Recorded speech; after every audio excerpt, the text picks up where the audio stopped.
Good morning and a very very happy morning. We are reading Eckhart Tolle's Stillness Speak और page number 15 पे writer हमें बता रहे हैं how easy it is for people to become trapped in their conceptual prisons, कि कितना आसान है हम लोगों के लिए अपने विचारों की कैद के अंदर कैद हो जाना। जो हमारा ये इंसान का दिमाग है ना, उसकी जो डिज़ायर टू नो है, एक इच्छा हर चीज़ को ज्ञान मतलब हर चीज़ को जानने की, अंडरस्टैंड करने की, कंट्रोल करने की, इसके अंदर वो ओपिनियंस को गलत ठहराता है, सच्चाई के बारे में अपने दृष्टिकोण बनाता है। It says this is how it is, ये ऐसा है, ये वैसा है, यू हैव हमेशा किसी ना किसी ओपिनियन के अंदर लगा रहता है। हर चीज़ के बारे में उसके पास में एक व्यू पॉइंट है। सो राइटर कहता है you have to be larger than thought to realize that however you interpret your life or someone else life or behavior, however you judge any situation, it is no more than a viewpoint, one of many possibilities or perspective. तो writer कहते हैं कि आपको अपनी सोच से बहुत बड़ा बनना पड़ेगा, सोच के दायरे में से निकलना पड़ेगा, ये जानने के लिए, ये रियलाइज़ करने के लिए कि आप अपनी ज़िंदगी को या किसी दूसरे की ज़िंदगी को, दूसरे के बिहेवियर को के बारे में कुछ भी इंटरप्रिटेशन दे रहे हैं ना, कोई भी पर्सपेक्टिव दे रहे हैं ना, तो वो है क्या? आप उसे जज कर रहे हैं, उस सिचुएशन को। ये सिर्फ एक व्यू पॉइंट है, ये एक दृष्टिकोण है, एक बहुत सारी पॉसिबिलिटीज़ जो है पर्सपेक्टिव की, संभावनाएं, ऐसा है वैसा है, उनमें से एक व्यू पॉइंट है, जजमेंट है। It is no more than a bundle of thought. इसकी और कोई इम्पोर्टेंस नहीं। क्या है ये? सोच का एक बंडल, कि बहुत सारी सोच है ये। रियलिटी क्या है? But reality is one unified whole. क्या है? यूनिफाइड, एकीकृत, इकट्ठी, होल, जो पूर्ण है। In which all things are interwoven, जिसके अंदर जितनी भी चीज़ें हैं आपस में, जैसे कपड़ा बिना हुआ होता है, स्वेटर बिना हुआ होता है, वैसे बिनी हुई हैं। Where nothing exist in and by itself, जहाँ पे कुछ भी अपने आप में नहीं है, इंडिविजुअल नहीं है। और ये जो सोच है, थिंकिंग, क्या करती है? फ्रेगमेंट्स, टुकड़े टुकड़े कर देती है। किसको? रियलिटी को, सच्चाई को। It cuts it up into conceptual bits and pieces.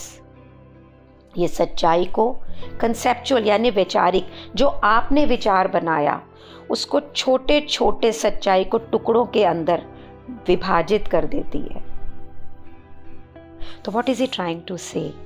कि ये जो इंसान, आप और मैं, कैदी हैं अपने विचारों के। और विचार क्या हैं? कुछ नहीं है।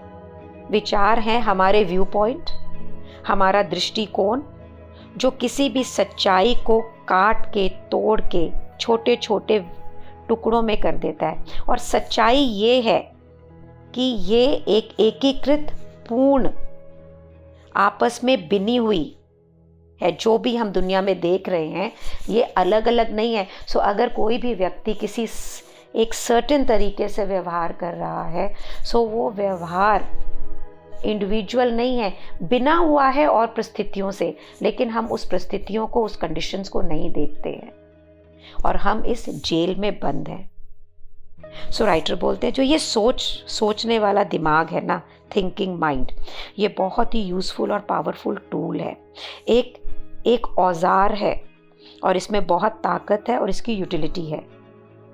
लेकिन ये बहुत लिमिटिंग भी है when it takes over your life completely, और ये बहुत ही सीमित हो जाता है, आपको सीमित कर देता है जब वो आपके जीवन को पूर्ण रूप से कंट्रोल करता है। और आपको ये पता भी नहीं है, when you don't realize that it is only a small aspect of the consciousness that you are। और क्योंकि ये पूरे आपको कंट्रोल करता है, तो आपको ये रियलाइज़ नहीं होता है कि जो आप चेतनता हैं, ये उसका एक बहुत ही छोटा सा एस्पेक्ट है, छोटा सा एक दायरा है, पेज नंबर 16 पे राइटर कहते हैं wisdom is not a product of a thought, कि ज्ञान, बुद्धिमता सोच का प्रोडक्ट नहीं है. The deep knowing that is wisdom arises through the simple act of giving someone or something your full attention. कि जो गहरी जानकारी या ज्ञान, जो विजडम जो सच में क्या है, एक सीधा एक्ट करना कि किसी को भी आप पूर्ण अटेंशन दें, अपना पूर्ण ध्यान दें, चेतनता दें. Attention is the primordial intelligence. Primordial मतलब मौलिक, इंटेलिजेंस बुद्धि और कॉन्शियसनेस इटसेल्फ, चेतनता का जो आधार है वो है अटेंशन. किसी भी चीज पे फोकस होना. It dissolves the barrier created by conceptual thought. ये जो बैरियर, जो दीवार खड़ी होती है विचारों के सोच विचारों से, उसको डिसॉल्व कर देती है. क्या? अटेंशन. अटेंशन क्या है? कॉन्शियसनेस की बेस, जहाँ से चेतनता आती है. With this comes the recognition that nothing exists in and by itself. और इसके साथ में ये पहचान आती है, ये शक्ति आती है हमारे में. हम उस दायरे में जानते हैं कि जहाँ हम पहचान कर सकें कि ये जो हो रहा है ये अपने आप में कुछ नहीं हो रहा, इसके आगे पीछे बहुत कुछ है. It joins the perceiver. वैचारिक, जो विचार करने वाला है, जो घटना से आप परसीव कर रहे हैं आप खुद, एंड द परसीव्ड, और जिसे आप परसीव कर रहे हैं, in a unified field of awareness. एक ऐसे क्षेत्र में, हार्मोनियस क्षेत्र में, यूनिफाइड फेज में, जहां पे पूर्ण सचेतना है. It is the healer of separation. यही एक मेडिसिन, हील, एक it's so beautiful of separation, अलगाव का हीलर है. जैसे मलहम ठीक करती है ना, इस तरह से है.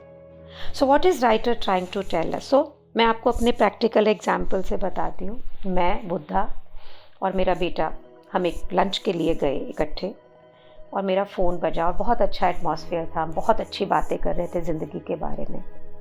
मैं बहुत बिजनेस ओरिएंटेड हूँ. मेरे बेटे ने बोला आप फ़ोन नहीं उठाएंगे माँ. मैंने नहीं उठाया, हाथ गया फ़ोन पे, मैंने फ़ोन नहीं उठाया. फिर उसने बोला, फिर फ़ोन की घंटी बजी, उसने बोला आप फ़ोन नहीं उठाएंगे मम्मा, हम बात कर रहे हैं. और मैंने बोला मैं बुद्धा से, देखिए ये मेरे ऊपर रौब मार रहा है कि मैं फ़ोन नहीं उठाऊं, मेरा बेटा है तो भी मेरे ऊपर रौब मार रहा है. तो उन्होंने मुझसे बोला शालिनी आपकी अटेंशन कहाँ है? क्या आपको ये नहीं नज़र आ रहा? क्या आप इस बात के लिए सचेत नहीं हैं? शब्द दूसरे थे, मैं अपनी भाषा में, और एग्जैक्ट वर्ड बोलूँ तो ये थे, क्या आपको ये नहीं दिख रहा कि वो आपसे कितना प्यार करता है? वो चाहता है कि ये जो मोमेंट हम जी रहे हैं उसे पूर्ण रूप से जिए, आप, वो और मैं. और ज़िंदगी की जो बात कर रहे हैं, इतना अच्छा एटमॉस्फेयर है, उसे ये कोई भी चीज़ ख़त्म ना कर सके, उसमें कोई बाधा ना बने. और उस समय मैंने 2 चीज़ें सोची. नंबर 1, उन्हें ये कैसे पता लगा कि मेरा बेटा मेरी अटेंशन चाहता है और वो मुझसे बहुत प्यार करता है, क्योंकि मुझे तो वहाँ प्यार नहीं दिख रहा था. मुझे तो ये दिख रहा था कि वो मुझे फ़ोन नहीं उठाने दे रहा. तो मैं अवेयर ही नहीं थी उसके प्रति. मुझे सिर्फ वो एक एक्शन दिख रहा था. मुझे सिर्फ ये दिख रहा था कि वो मुझे क्या करने को कह रहा है कि फ़ोन मत उठाओ. तो जैसा कि आज हमने पढ़ा कि thinking mind is a useful and powerful tool, but it is also very limiting. And when it takes over your life completely, तो आपको ये पता नहीं लगता है कि इसके आगे पीछे क्या है. माइंड ने सोचा कि इसने मुझे ये सोचा और ये यहीं पे हो गया, मैंने ये नहीं रियलाइज़ किया. तो आज जब मैं ये पढ़ रही हूँ, the reality is one unified whole in which all things are interwoven. कि उसका ये कहना कि मेरा ये फ़ोन मत उठाओ, it was interwoven with love, with the expectation कि मेरी माँ मुझसे प्यार करेगी और मुझे सुनेगी और मैं उसको सुनूंगा. So nothing exist by itself. It is so profound. So Buddha को कैसे पता लगा कि वो ये कह रहा है? क्योंकि जब भी वो बात करते हैं, चाहे मुझसे करते हैं या किसी और से करते हैं, पूर्ण रूप से अटेंटिव होते हैं. जब कभी भी वो हमारे यहाँ आते हैं और मेरी फैमिली से बात कर रहे होते हैं, तो वो, मैं कभी भी डिस्टर्ब करूँ या कुछ करूँ, वो मेरी नहीं सुनते.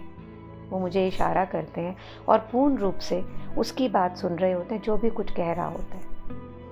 आज जब ये मैं बुक पढ़ रही हूँ तो मुझे उनकी हर चीज़ याद आती है. This incident which I am telling you happened about a year back, but I can really look in to it. What are you taking in your life? कि हम चीज़ों को फेस वैल्यू पे ना लें, है ना. This is what I am taking today. Thank you Buddha for being in my life. Thank you all of you who asked me to create this book with you. Thank you so much. Thank you so much for being in my life.